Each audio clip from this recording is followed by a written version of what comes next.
Global సమ్మిట్కు 300 కోట్లు ఖర్చు. విచ్చలవిడిగా రేవంత్ సర్కార్ నిధుల దుబారా. పబ్లిసిటీకి 30 కోట్లు, మీడియాకు 23.15 కోట్లు, అనుకూల మీడియాకు అనాధికారిక చెల్లింపులు. ఈ అనుకూల మీడియా అంటూ కొన్ని రేవంత్ రెడ్డి గారి భజన కొట్టే ఛానళ్ళు ఉన్నాయి కదా, వాటికి అనాధికారికంగా ఇప్పుడు అఫీషియల్గా కొన్ని ఛానళ్లకు, కొన్ని దినపత్రికలకు యాడ్స్ ఇచ్చుకోవచ్చు.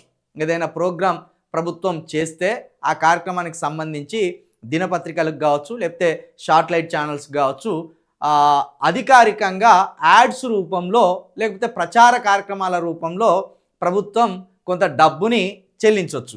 కానీ అది అనాధికారికంగా కొన్ని రేవంత్ రెడ్డి గారి అనుకూల ఛానల్స్ కూడా విచ్చలవిడిగా డబ్బును పంచే కార్యక్రమం చేస్తున్నాయట. ఒక గ్లోబల్ సమ్మిట్కి 300 కోట్లను ఖర్చు చేసినట్టు ఇక్కడ నమస్తే తెలంగాణ పేపర్ రాసుకొచ్చింది.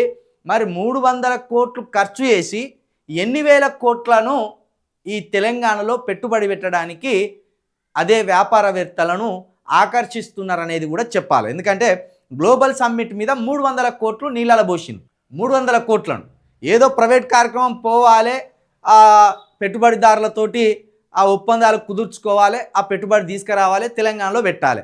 కానీ పెట్టుబడులను పెట్టుబడిదారులను ఆకర్షించడానికే 300 కోట్ల రూపాయలను వెదజల్లి పారేసిండు మన రేవంత్ రెడ్డి గారు.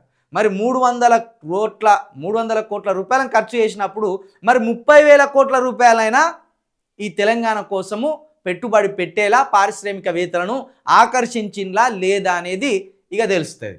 దాన్ని బట్టి అప్పుడు మాట్లాడుకుందాం. కాబట్టి ఏమంటాడు, ఇంకా ఒక నిరుపేద సీఎం లెక్క మాట్లాడతాడు.